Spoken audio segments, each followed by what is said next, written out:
Olá, meus queridos, minhas queridas, tudo bem com vocês? Gente, na nossa aula de hoje, tá? Na verdade, nossa aula de hoje e de amanhã, essas videoaulas que eu estou disponibilizando para vocês de Teoria Geral dos Recursos, são as nossas aulas do dia 26 e 27 de março, tá? Nós vamos falar um pouquinho sobre a Teoria Geral dos Recursos. As próximas peças que nós vamos aprender são embargos de declaração, recurso ordinário, recurso de revista, agravo de instrumento, tá? Então, são todas peças recursais. Porém, do mesmo modo que a gente fez no início do semestre, eu acho interessante a gente dar uma relembrada na teoria geral dos recursos, dar uma relembrada nos pressupostos recursais, antes da gente aprender a peça diretamente em si, tá? Eu já disponibilizei o slide para vocês, o slide já está lá no SGA, eu vou até compartilhar a nossa tela aqui agora, tá? E aí, gente, nós vamos acompanhar, tá? A aula acompanhando esse nosso slidezinho aqui, tá? Vou colocar aqui pra gente do slide atual e aí a gente começa, ok? Gente, quando nós falamos de recurso, a primeira coisa que nós temos que chegar à conclusão aqui é sobre o conceito de recurso, tá? Eu trouxe aqui um conceito para a gente destrinchar junto, para a gente conversar sobre cada uma das palavras que estão aqui. O que vem a ser um recurso? É um remédio voluntário, idôneo, a ensejar dentro do mesmo processo a reforma, a invalidação, o esclarecimento ou a integração da decisão judicial que se impugna, ok? Dentro desse conceito aqui, a primeira coisa que nós temos que conversar é sobre remédio voluntário, tá vendo? Gente, o recurso, ele é nada mais nada menos que uma manifestação do poder de ação. A não ser o poder público, né, em casos muito específicos, as pessoas comuns, elas não são obrigadas a recorrer de uma decisão judicial. Por isso que o recurso é um remédio voluntário. Ele depende da vontade da parte sucumbente, do terceiro interessado ou do Ministério Público. Por isso, parte da doutrina entende que o reexame necessário, que é obrigatório em alguns casos para o poder público, não seria considerado um recurso, tá? Outra questão interessante para a gente conversar aqui sobre o nosso conceito. O recurso é um remédio voluntário dentro do mesmo processo. Então, gente, quando nós falamos em recurso, o recurso ele leva a ideia de um retorno, de uma reanálise daquela decisão judicial, geralmente por outro órgão julgador, por um órgão de uma instância superior. Por isso que nós vamos conversar um pouquinho mais para frente, parte da doutrina tem o entendimento de que embargos de declaração não seria propriamente um recurso. Por quê? Porque no embargos de declaração eu não tenho esse reexame, essa reanálise da decisão judicial por outro órgão, por uma instância superior, tá? Outra questão do recurso é que ele retarda o trânsito em julgado, ok? Quando a gente fala que é dentro da mesma relação processual, não é necessariamente nos mesmos autos, tá? Um exemplo, quando era físico, era o agravo de instrumento. Formava-se autos apartados, tá bom, meus queridos? É muito interessante também a gente falar dentro da mesma relação processual, porque hoje em dia a doutrina já tem pacificado que o nosso processo é um processo sincrético, ou seja, é um processo que é composto de diversas fases, mas tudo dentro da mesma relação processual. Então, eu tenho a fase de conhecimento, eu tenho a fase recursal e aí eu tenho a fase de execução, ok? Continuando aqui a análise do meu conceito, o recurso ele enseja ele pode levar à reforma da decisão impugnada, tá? Ou seja, gente, a modificação ali da decisão, né, do juízo ACO. Geralmente aqui tá ligado, gente, ao erro injudicando. Eu tenho um vício de conteúdo nessas questões, tá? Pode levar a uma invalidação da decisão impugnada. Aí já é um erro mais sério. Aí não é um erro de conteúdo, né? Aí não é simplesmente julgou mal, como acontece no caso do erro injudicando. Aqui, gente, quando eu tenho uma invalidação da decisão impugnada, nós estamos falando de um erro improcedendo. Aqui o objetivo não é reformar a decisão, mas sim invalidar a decisão, retirá-la do mundo jurídico. Por quê? Porque ela contém algum vício processual. A partir do momento que ela é retirada do mundo jurídico, objetiva-se também que uma nova decisão seja proferida, tá? O recurso também pode ensejar, aí mais especificamente o meu embargo de declaração, o esclarecimento ou a integração da decisão impugnada, tá? Em relação ao esclarecimento, gente, o objetivo ali é afastar uma obscuridade ou uma contradição da decisão. Geralmente isso é feito através de um embargo de declaração, tá? E quando o objetivo do recurso é integrar a decisão impugnada, o que ele vai realizar é uma completude da prestação jurisdicional. Houve uma omissão ali na decisão originária, e aí o recurso vai ensejar o quê? A supressão dessa omissão. Vai suprimir as lacunas daquela minha decisão originária, tá? Quando nós falamos em classificação dos recursos, eu tenho a classificação que divide os recursos quanto ao objeto imediato do recurso. E aí ela vai classificar os meus recursos em recursos de natureza ordinária e recursos de natureza extraordinária. Os meus recursos de natureza ordinária são aqueles que vão visar a tutela do direito subjetivo. O que significa isso?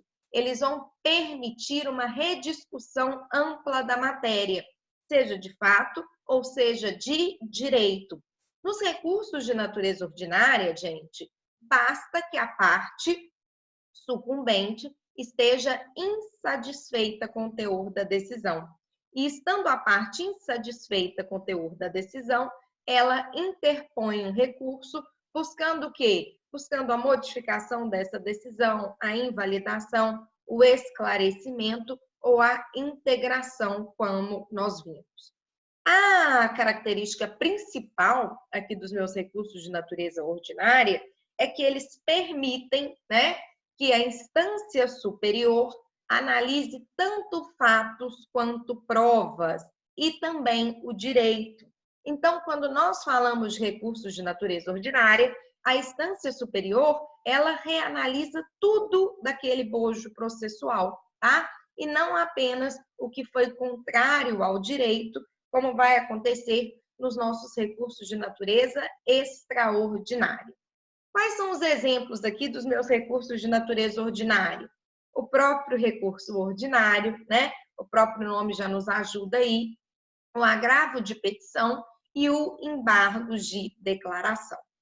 Já os meus recursos de natureza extraordinária, gente, eles têm como objetivo buscar a exata aplicação da lei. Não é possível, né, eu permitir que permaneça no mundo jurídico decisões judiciais que ferem a legislação, que são totalmente contrárias à lei posta. Desse modo, gente, os recursos de natureza extraordinária, eles fundam-se no direito objetivo.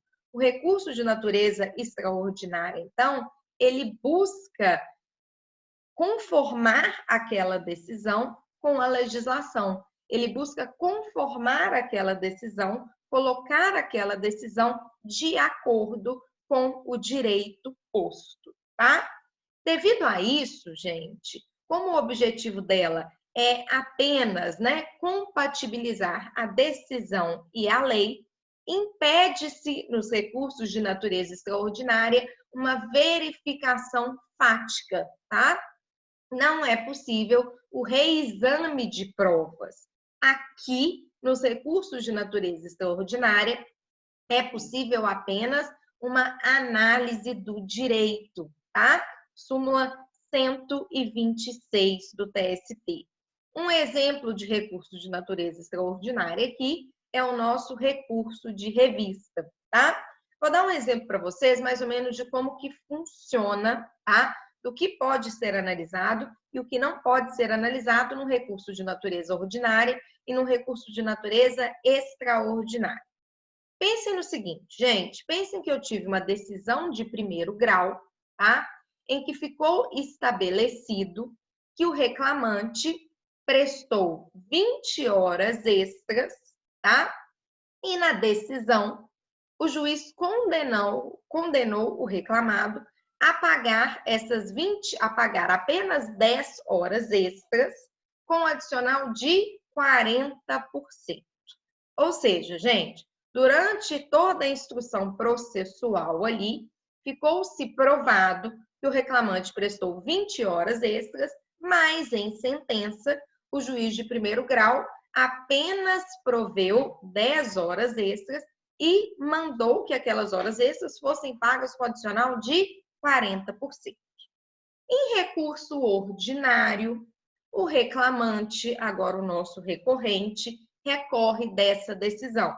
Ele pode recorrer, gente, de ambas as situações. Ele pode alegar que em instrução processual ficou provado que foram feitas 20 horas, então ele pode requerer a reforma da decisão nesse sentido, para que o recorrido, agora, né, o reclamado, seja condenado ao pagamento de não 10, mas de 20 horas extraordinárias, tá? E também ele pode recorrer do adicional que foi aplicado de forma incorreta, já que o adicional constitucional determina que o valor mínimo do adicional de horas extraordinárias é de 50%. Só que aí, gente, o juiz da instância superior, ao julgar, ao analisar esse recurso ordinário, o desembargador, determina como improvido este recurso. Acaba não provendo nenhum desses dois pedidos aqui do nosso recorrente. Ele pode, então, interpor um recurso de revista em face desse acórdão promovido, né, proferido, na verdade, pelo Tribunal Regional do Trabalho? Ele pode. Mas em recurso de revista, por ser matéria apenas de direito, por poder analisar apenas o direito, não vai caber a discussão sobre a quantidade de horas extras que foi prestado pelo reclamante. Aqui, gente, ele só vai poder recorrer do adicional que foi aplicado incorreto. Percebem, então, que aqui o recorrente ele fica restrito à aplicação incorreta da legislação, tá? Só para vocês perceberem mais ou menos como que funciona. Outra classificação dos recursos é aquela classificação que divide os recursos quanto à sua independência. E aí nós temos o recurso principal e o famoso recurso adesivo. O recurso principal, gente, vai ser o recurso independente. Ele não precisa de nenhum outro tipo de recurso para que ele seja aceito. Já o meu recurso subordinado, também conhecido como recurso adesivo, não, tá? Ele precisa que o recurso principal seja aceito, ele precisa que haja interposição do recurso principal para que o recurso adesivo possa ser interposto e para que o recurso adesivo possa ser aceito. Então, o recurso adesivo, ele depende do recurso principal, ok? Gente, na CLT, nós não temos tratamento específico sobre o recurso adesivo, tá? Então, nós utilizamos o artigo 977 do novo CPC, tá? E o recurso adesivo, ele é cabível apenas quando ambas as partes são sucumbentes. Se eu tenho a sucumbência de apenas uma das partes, não há que se falar em recurso adesivo. Por quê, gente? Porque o recurso adesivo, ele funciona mais ou menos, um exemplo aqui bem esdrúxulo, tá? Mas só para vocês entenderem, como a reconvenção. O recurso adesivo, ele funciona da seguinte forma.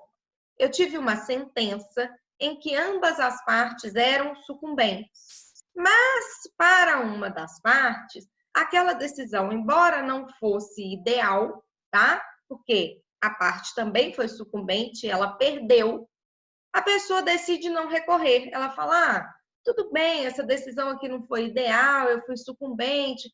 Mas tá bom assim. Então, ela decide não recorrer dentro daquele prazo recursal, que é de 8 dias. Porém, a outra parte recorre. Porém, a outra parte, no nosso exemplo aqui, vai e interpõe um recurso ordinário. Aí formou-se uma relação recorrente-recorrido.